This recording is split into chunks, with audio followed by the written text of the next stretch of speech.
Welcome to the ज्ञान academy dear aspirants. आज हम डिस्कस करेंगे असेसमेंट ऑफ कॉग्निटिव डोमेन, इसके साथ साथ assessment of affective domain and assessment of psychomotor domain.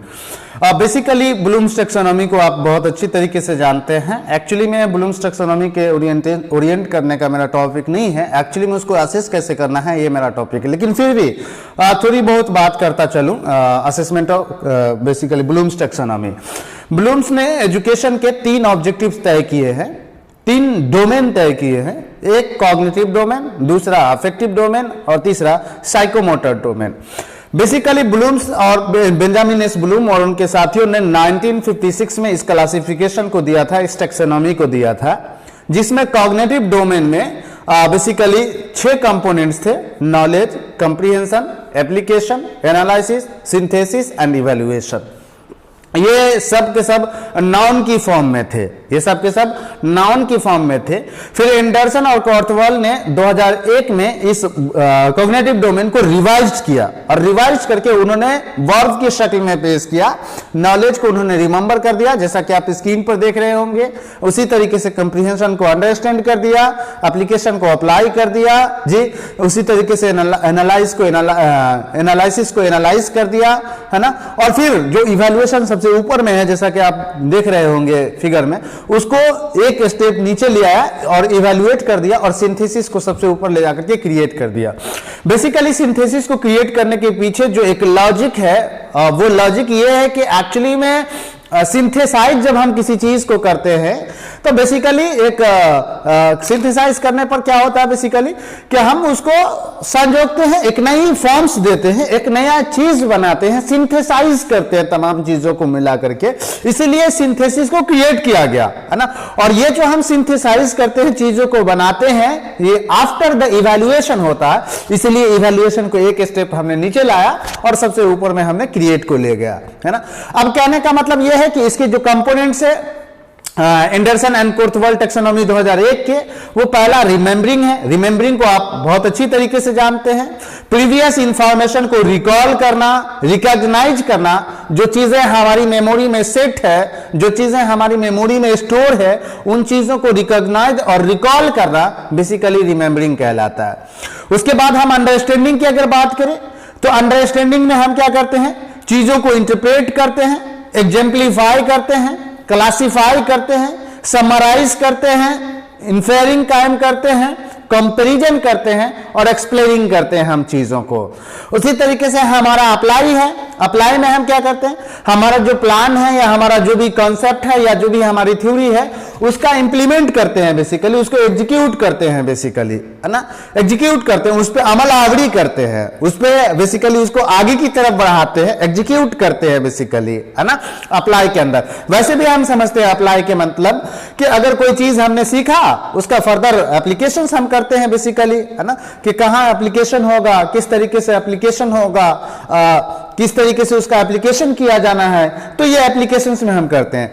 Analyse में क्या करते हैं, होल कॉन्सेप्ट को ब्रेक करते हैं, तोड़ते हैं, छोटे छोटे टुकड़ों में बांटते हैं और बांट करके चीजों को बड़ी आसानी से हम समझते हैं। न सिर्फ समझते हैं बल्कि लॉजिकली एनालाइज कर पाते हैं हम चीजों को। ऐसा करने का हमारा मकसद ये होता है कि चीजों की बेहतर समझ, बेहतर अवधारणाएं हमारी जहन में आ सके, हमारे माइंड में आ सके, बेसिकली। तो ये हम एनालाइजिंग के अंदर करते हैं। ओवरऑल स्ट्रक्चर देखते हैं किसी पैटर्न्स का, किसी कॉन्सेप्ट का, किसी थ्योरीज का, और या किसी ऑब्जेक्ट का ही हो, तो उसको ब्रेकिंग अप हम करते हैं एनालाइजिंग में, छोटे छोटे टुकड़ों में बांटते हैं, है ना, चंक्स में बांटते हैं, ताकि हम उसका बेहतर स्टडी कर पाए, उसकी बेहतर समझ हम रख पाए। उसके बाद इवैल्यूएशन होता है। इवैल्यूएशन में आप जानते हैं क्या करते हैं, इवैल्यूएट करने का काम करते हैं, मूल्यांकन और आकलन करने का काम करते हैं। इसमें हम क्या करते हैं, चीजों को बेसिकली इवैल्यूएट करते हैं हम इसमें। और इवैल्यूएट में क्या होता है, इवैल्यूएशन के बाद हम जजमेंट लेते हैं, बेसिकली, है ना, कि कौन सी सही है, कौन गलत है। क्रिटिक्स करते हैं, बेसिकली, क्या सही है, क्या गलत है ना, कितना सही है, किस हद तक सही है, इसके हवाले से हम बेसिकली क्रिटिक्स करते हैं, है ना। उसी तरीके से रिकमेंडेशन पेश करते हैं। कोई भी पॉलिसीज आती है, आपने देखा है कि कोई भी पॉलिसीज आती है, अभी अभी NP 2020 आई, उसने बहुत सारे रिकमेंडेशन पेश किए। ये रिकमेंडेशन इवैल्यूएशन कैसे थे, जो प्रीवियस पॉलिसी था उसका इवैल्यूएशन किया गया और इवैल्यूएशन के फलस्वरूप जो है उन्होंने रिकमेंडेशन पेश की। तो बेसिकली हम इवैल्यूएशन में जजमेंट लेते हैं, इसके साथ साथ क्राइटेरिया और स्टैंडर्ड डेवलप करते हैं और साथ ही साथ क्या करते हैं कि सजेशन भी पेश करते हैं बेसिकली। और क्रिएटिंग में आप जानते हैं कि पहले से मौजूद या एग्जिस्टिंग थिंग्स का, पहले से मौजूद किसी भी शय या वस्तु या ऑब्जेक्ट को एक नए फॉर्म्स में हम पेश करते हैं, एक नए तरीके में पेश करते हैं, एक कोहेरेंट वे में हम पेश करते हैं बेसिकली। एक आप कह सकते हैं कि एक नई जो फॉर्म्स है वो बेसिकली हम उसको देते हैं क्रिएटिंग में। तो बेसिकली क्रिएटिंग में क्या होता है कि हम कोई नई प्रोडक्ट जनरेट करते हैं लॉजिकल वे में, कोहेरेंट वे में। और क्रिएट का क्या मतलब है ये हम आपसे साइकोलॉजी में डिस्कस कर चुके हैं कि क्रिएटिविटी का क्या मतलब है ना। तो खैर कहने का मतलब यह है कि क्रिएटिंग में हम प्लान जनरेट करते हैं, ऑब्जेक्ट जनरेट करते हैं, किसी चीज को नए फॉर्म्स में प्रेजेंट करते हैं, पैटर्न्स चेंज करते हैं एग्जिस्टिंग चीजों का, है ना। तो ये तमाम हमारे जो थे वो क्या कहते हैं कि कॉग्निटिव डोमेन का था। अब सवाल ये उठता है कि कॉग्निटिव डोमेन को मेजर कैसे किया जा सकता है।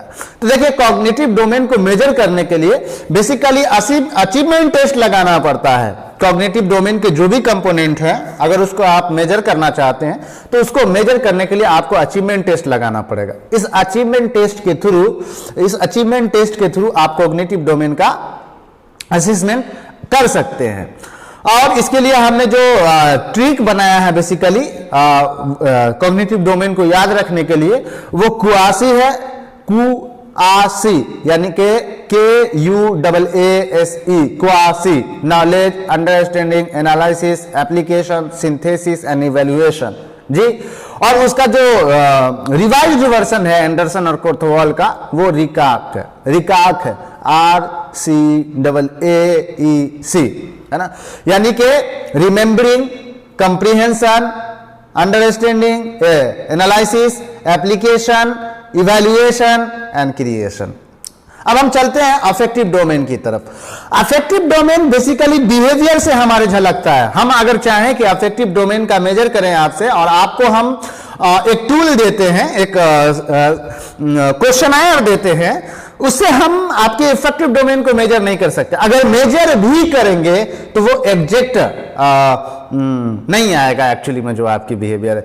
चूंकि हम लोग एक आर्टिफिशियल बिहेवियर पेश करते हैं। जब ऐसे मौके आते हैं, ऐसे सिचुएशंस आते हैं तो एक बनावटी बिहेवियर हम लोग पेश करने लगते हैं। इसीलिए अफेक्टिव डोमेन को मेजर करने के लिए बेसिकली हमें क्या करना पड़ेगा, हमारी बिहेवियर को ऑब्जर्व करना पड़ेगा। हमारी बिहेवियर से झलकेगी, आप जो बिहेव करेंगे उससे हमें बात समझ में आएगी अफेक्टिव डोमेन का, क्या आपने चीजों को सीखा है या नहीं सीखा है ना। तो अफेक्टिव डोमेन को कोर्थोवल ने दिया था और इसके अंदर जो है कि 5 कंपोनेंट्स है, receiving, responding, valuing, organising and characterising. इसके लिए मैंने जो शॉर्ट फॉर्म बनाए हैं वो RRVOC, receiving, responding, valuing, organising and characterising, RRVOC। अब रिसीविंग का क्या मतलब है? रिसीविंग का मतलब यह है कि कोई भी स्टूडेंट कितना अवेयर है चीजों को लेकर के जी, वो चीजों को कितना जानता है बेसिकली, है ना। इसको हम लोग कहते हैं रिसीविंग। रिस्पॉन्डिंग में क्या होगा कि अगर चीजों को वो जानता है तो कितना इन्वॉल्व है। फॉर एग्जांपल कि कोई प्रोग्राम ऑर्गेनाइज होने जा रहा है तो क्या इस प्रोग्राम की जानकारी आपको है या नहीं है। अगर आपने जानकारी रखी और विलिंगनेस टू अटेंड है, अगर आपने चाहा है कि मैं उसको अटेंड करूं तो वो बेसिकली रिसीविंग है।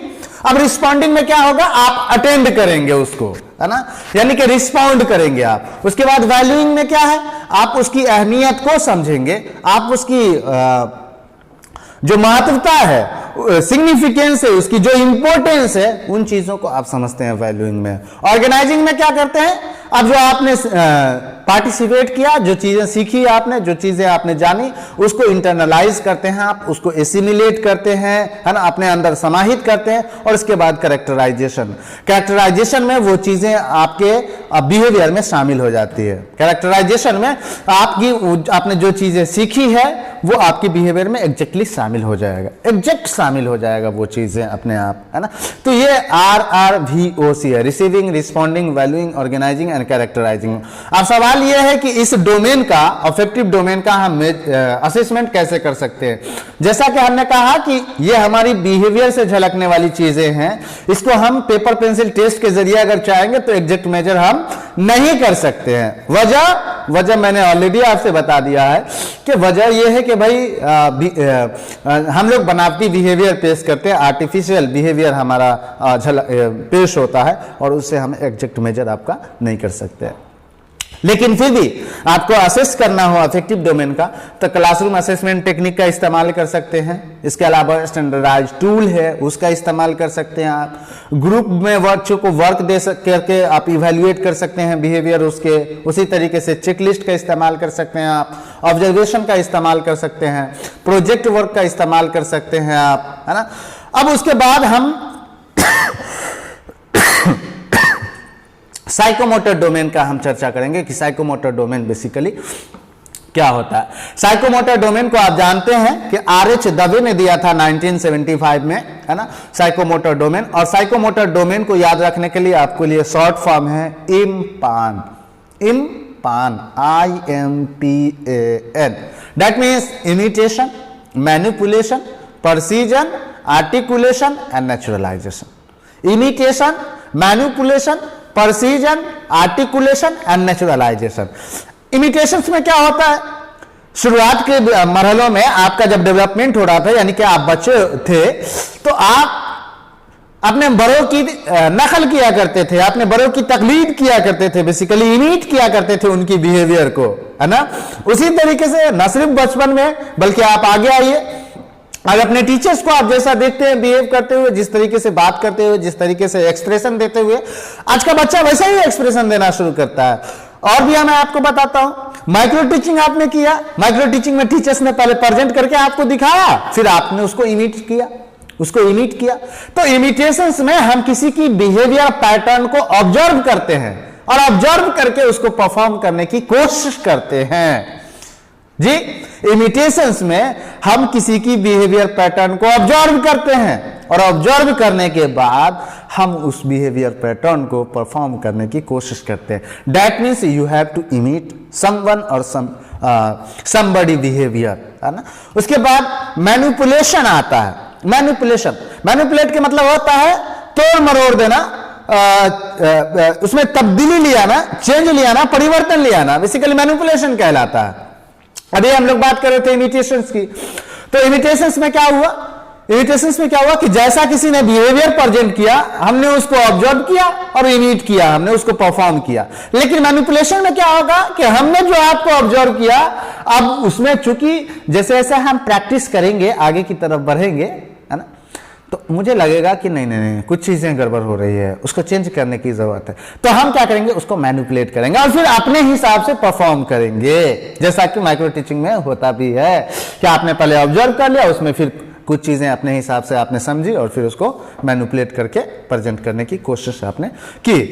प्रोसीजर में क्या करेंगे, प्रोसीजर में क्या होगा, एकदम एक्यूरेट हो जाएगा। जब वो चीज आप बार बार परफॉर्म करेंगे, जैसे माइक्रो टीचिंग की हम बात करें, तो बार बार आप परफॉर्म करेंगे तो एक्यूरेट होता चला जाएगा, उसमें प्रीसाइजनेस आती चली जाएगी, सटीकता आता हुआ चला जाएगा, है ना। उसी तरीके से आर्टिकुलेशन है। आर्टिकुलेशन में चीजों को हम क्या करते हैं, कोऑर्डिनेशन कायम करते हैं, आर्टिकुलेट करते हैं जी, जोड़ने का काम करते हैं। और नेचुरलाइजेशन में वो चीजें अपने आप हमारी बिहेवियर में शामिल हो जाती है। जैसे फॉर एग्जांपल अगर मैं टीचर हूं, अगर, तो अब हमें ना मतलब अपने आप हमारी बिहेवियर में वो चीजें शामिल हो गई है। जब मैं क्लासरूम में खड़ा होता हूं, खुद ब खुद बातें बोलने चली जाती है और वो तमाम स्किल अपने आप हमारे बिहेवियर से निकलता हुआ चला जाता है। उसके लिए सोचना नहीं पड़ता है कि हाँ क्या बिहेवियर हम पेश करें या क्या एग्जैक्टली बिहेवियर हमारा होना चाहिए। No, is it no.